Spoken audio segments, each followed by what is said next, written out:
Real quick before the video starts, I do want to say that I was given an early copy of the game by Insomniac and PlayStation. This does not change my opinions on the game whatsoever. Also, thank you to Insomniac. I did also buy the game myself before I even knew about that. Anyways, go ahead and get started. Also, if you enjoy the video, leave a like, subscribe. We'll do more videos like this. Marvel's Spider-Man 2. What is there that I can even say to describe this game? Spider-Man 2 is one of the best games I have ever had the pleasure of playing. It is a masterclass in design in almost every single way, and a huge improvement over the already amazing previous games. I'm going to break this video into multiple sections: traversal, combat, attention to details, boss fights, suits, graphics and performance, and a lot more. Starting with the traversal. This game has the best traversal I've seen in a game, let alone a Spider-Man game. The swinging from Spider-Man PS4 was already great, but this game has improved upon almost every part of the movement.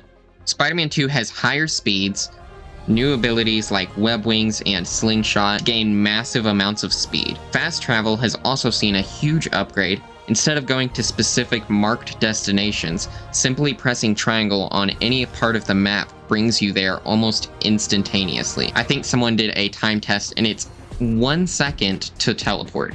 Literally that fast. As impressive and great the fast travel is in this game, with how fun swinging and using the web wings are, I basically never used this in my own playthrough. You can also turn on fall damage in this game. I was against this being a thing. A lot of people had been wanting it, and I just didn't really see the point of it, but it's executed really well here and is also hilarious at times. And if you don't like it, you can turn it back off. Personally, I left it on the whole time because it adds a bit of realism, and sometimes I found it funny to nosedive from the Empire State Building. It also, if you're worried about it, it doesn't activate unless you drop from pretty far up, and even then it doesn't instant kill you unless you're jumping like from the Empire State Building. Now, the movement feels perfect in this game, and I honestly don't know how you could make it any better in Spider-Man 3. In Spider-Man 2, there are 3 separate skill trees, one for Peter, one for Miles, and one for both. The combined tree includes things like traversal abilities and different basic attacks, while the individual trees include upgrades to specific abilities like the Symbiote Slam. The combat simultaneously has been streamlined and given much greater depth. The special attacks for both Spider-Man are great to use in combat. They were kind of in Spider-Man Miles Morales as well, but here they are much easier to use. All you need to do is hold down L1 and press one of 4 face buttons to use each ability.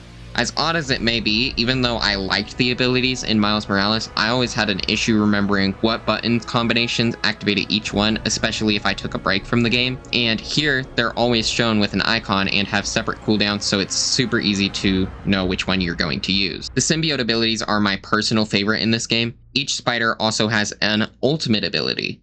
When pressing L3 and R3 for Peter, this activates Surge mode, changing your basic attacks to tendrils and just all around making him a lot more powerful. Gadgets have also changed. Instead of bringing up a wheel of them, you have access to 4 used in the exact same way as the abilities. This is a huge improvement in my opinion. The gadget wheel worked fine enough for the first 2 games for stealth, but not in stealth. Combat really got slowed down and it just didn't really fit with the pacing of the game. These types of wheels work great for some games.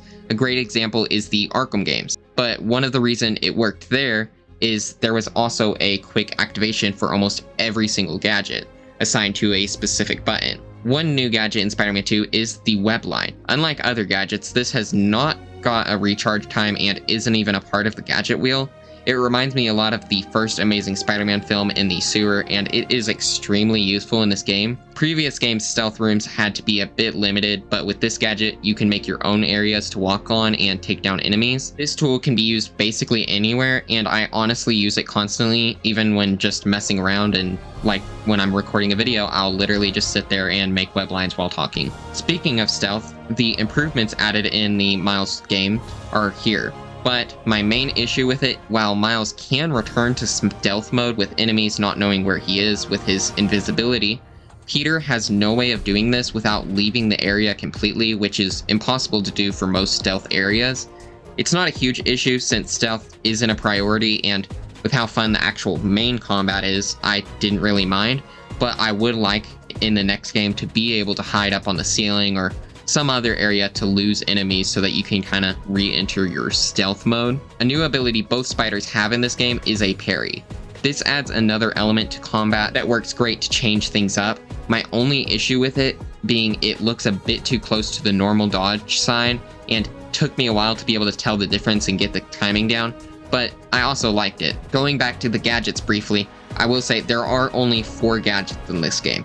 And I do think that this was the correct choice because I think having access to all of those gadgets at once is a bit overwhelming. The game has so many little details and Easter eggs, whether it's a reference to a little-known Spider-Man character or other Marvel heroes. Every inch of this New York is filled with these references and shows how much the developers care about these characters. Peter's iron arms will even change for suits that have had those types of arm in the past, like the Superior suit or the classic Iron Spider suit. Another great detail is the fact that almost every single suit in the game has the ability to be damaged, meaning fabric suits will rip and tear and metal suits can get broken and shattered. Even just stopping to look into windows, interiors have seen a huge upgrade. Instead of a flat image, there's a fully modeled interior in basically every window, where you can see people working and doing all sorts of stuff. You can even find car crashes that have happened and how police have blocked off the street. This is just one of the many things that helps make New York truly feel alive. A big upgrade this game has had also with this is the fact that there are just a lot more civilians, a lot more cars.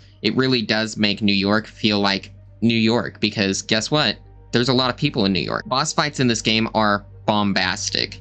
Every single boss fight in this game is great.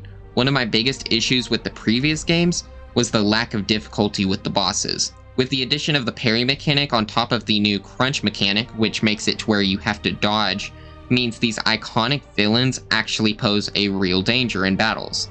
And if you're worried about them being too hard, there are tons of accessibility features to make it easier if necessary. Spider-Man 2 is the best looking PS5 game I've seen, and takes perfect advantage of the hardware. So many games recently perform poorly due to trying to look next gen, but this game both looks good and runs perfect. Like the last game, Spider-Man 2 has a fidelity mode and a performance mode. Fidelity mode makes the game run at 30 FPS and has higher image quality as well as having all of the ray tracing features on. Another thing I didn't even realize until now, but it also has increased traffic and pedestrians, which helps New York feel more like, well, New York, like I mentioned earlier. Performance mode enables 60 FPS and includes partial ray tracing. Personally, while I can tell a difference between 30 and 60 FPS with games, if it's not competitive, I prefer it look as good as possible. No matter which you decide to use, the game looks amazing. My jaw literally dropped when playing the first boss of the game. The detail in that opening is insane. New York is also more crowded than ever, with tons of cars and civilians. On top of that, Central Park specifically just looks so good in this game and has seen a major improvements. Like I mentioned earlier, fast traveling is nearly instant. Load times are almost non-existent in this game, and when there is one, it's basically only a second long. Some of the stuff they do in this game, I genuinely don't get how there is no loading screen. Spider-Man 2 includes 78 different suits. Every suit, just like the previous games, look great. My main issue with these suits is how many of the film suits there are compared to comic-based suits, especially considering most of them are brought back from the previous games, and a lot of the comic book suits did get cut. Iconic suits like the Big Time suit and Mark I suits are sadly missing. Another issue is the low number of symbiote suits in the game. However, this doesn't change the fact that the suits included are really, really amazing, and the upgrading graphics really helps these suits look perfect. Both Miles and Peter also have 2 different web wings, with Peter having another suit-specific one. Peter has white web wings and black web wings, which is used most of the time for his symbiote suits. And Miles has red wings and blue wings. However, I really wish this was taken a step farther, especially with Miles. Him having very specific colors of red and blue doesn't look great, especially with a lot of the suit styles. And some suits would look better with no wings, honestly. Specifically, the cape suits, which were the pre-order bonuses, could easily look much better without the wings, just make him use the cape, you know? I also haven't talked about styles yet. Styles are available for every non-film and symbiote suit outside of the deluxe edition suits. This adds a lot of variety and choices. Some of the styles are a bit of an odd choice, but since there's 3 alternate styles plus the main one, at least one of them will be to your liking, if not all of them. I really love this feature, and it really just helps to pad out the roster of suits. A huge complaint with Spider-Man PS4 were the missions where you play as MJ or other non-Spider characters. While I never hated them as much as others, I definitely preferred the other parts of the game, especially when I went to replay the game. However, in this game, the MJ missions are some of the best parts of the story and are very intense. Plus, the gameplay is massively improved. One big upgrade is simply the fact that if you're seen, you don't instantly die. You can both run away and run towards the person who caught you to take them down. And if you are defeated, you don't have to wait what feels like an eternity for the game to load you back into the mission. There is also another time where you play as a specific character, which I won't spoil, that is done insanely well and just a super unique mission. The music for this game, like previous games, is absolutely fantastic. I mean, listen to this and tell me this isn't one of the best things you've ever heard. Plus, while it might not affect a lot of you, the game does have an option to turn on a streamer mode, which disables copyrighted music, which is so helpful for me and anyone else making videos or streaming the game, just because you want those videos to not get taken down. Photo mode has had some insane upgrades, and I honestly cannot wait to use it more. Just like the remaster and Miles Morales, the photo mode is amazing. You can do so much with the lighting. The main thing here is the addition of poses, which is just so amazing. The only thing missing, in my opinion, from photo mode is that they removed the option for a selfie, which you still can kind of do if you position the camera into the player's hand, but it's not as easy to do since it's not just a normal option. The poses, though, absolutely fantastic. The side missions for Spider-Man 2 have seen a massive quality improvement. While the side stuff was by no means bad for Spider-Man PS4, this game prioritizes quality over quantity. Some of these side missions are also extremely emotional and include some really great moments. But I also can't help but wish we got a couple more side missions to pad out the game a bit. While Spider-Man PS4 had probably way too many collectibles, I honestly never minded it due to how fun the swinging was. And that only makes me wish there was more to do here as well with how much better the swinging is in this game. Everything you do in Spider-Man PS4, this game does that, but just so much better. There's also not much variety in the random crimes for this game, though I do like the new ones they added, but some from the old games aren't here that I think would have worked perfectly. There is also a lot of stuff that's missing here that was in previous games. The ability to replay any mission or crime is not available. New Game Plus is not here.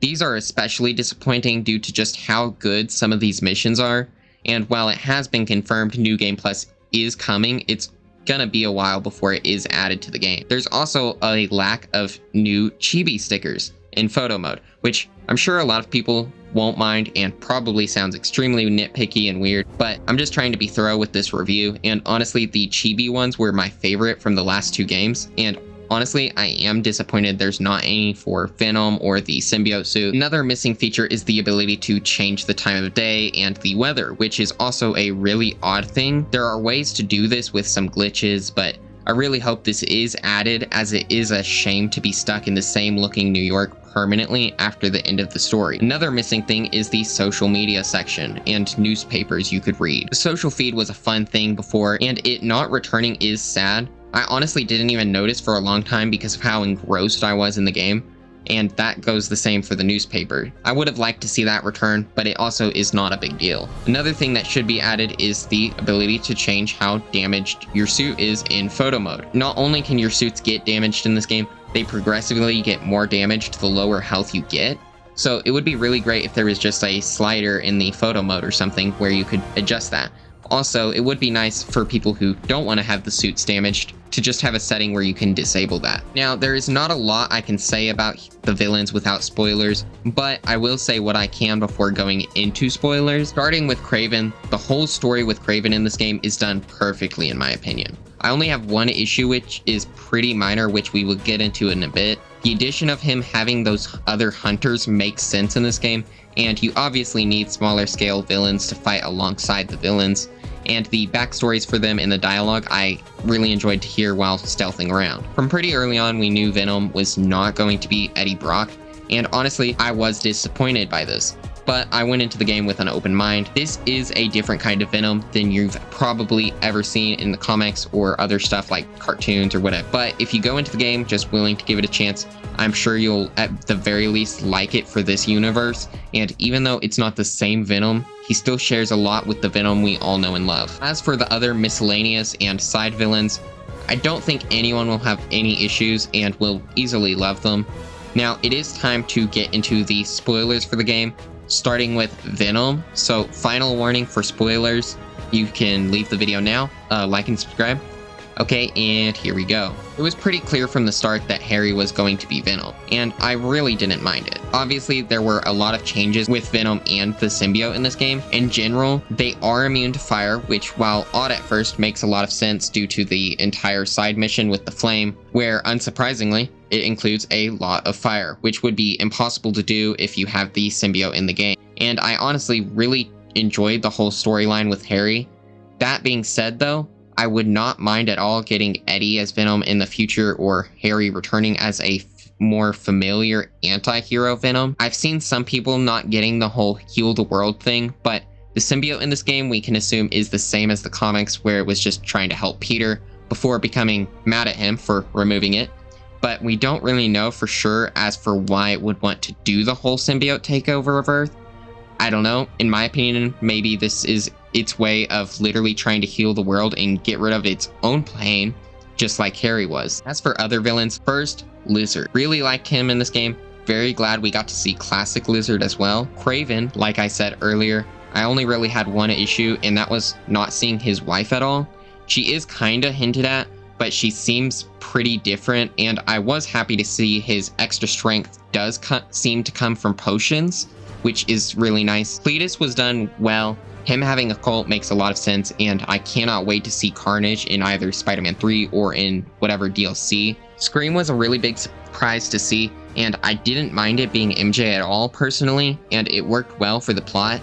A great theme for a lot of villains was redemption, and both Mysterio and Tombstone have had a complete turnaround in life, and even Mr. Negative is trying to be a better person. I really enjoyed this as a Spider-Man fan because big thing with Spider-Man is that he always wants to redeem the villains. He doesn't just throw them in jail and give up on them. He really does want them to become better people and turn their lives around. Now, I didn't mind that Scorpion was killed, but the fact that Shocker, Vulture, Electro, and possibly Rhino were all killed off-screen is honestly pretty disappointing. I'm fine with Craven or Mr. Negative having killed them. All I wish was that we either saw it or could, I don't know, maybe find some collectible tapes so we could see their last stand, you know?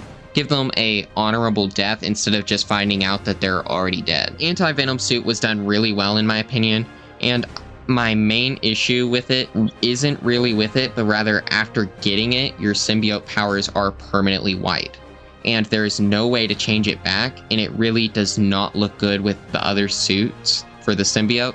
And I really hope they add this as a setting later.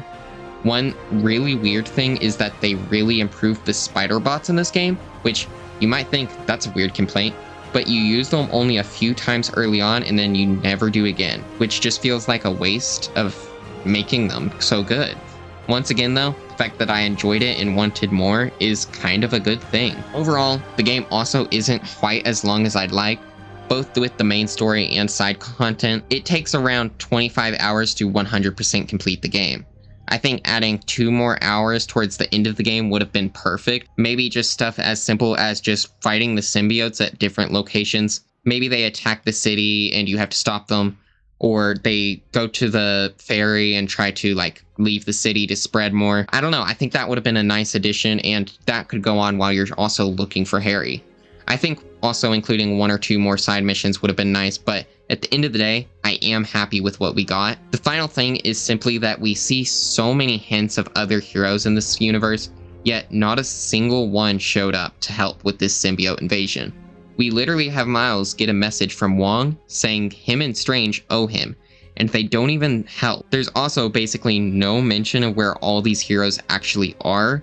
At least in the first game, Peter says, oh, the Avengers are on the West Coast, or whatever he says. I mean, Fantastic Four, okay, they are moving in. But you're telling me the Avengers are too busy to even send one person to help with the goo invasion that's transforming people into monsters? I just think that them not even giving an excuse for it is kind of odd. I mean, in other games where these characters exist for Spider-Man, they will say, oh, Fantastic Four are in deep space or another dimension, but they don't even bring up trying to get anyone's help.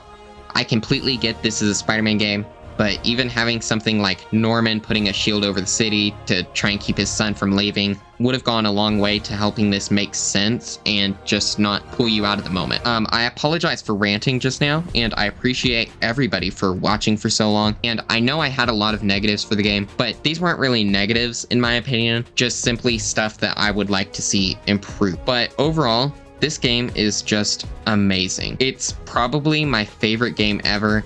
And I only say the things that aren't amazing because I want these to be approved upon with Spider-Man 3 or updates or DLC or whatever. I give this game an 8.5 out of 10. That being said, if they were to add a few quality of life features and New Game Plus, this would easily be a 9 out of 10, maybe even 10 out of 10. This game is expertly made, and I cannot wait to see what happens next. Thank you to everyone who is a part of making this game.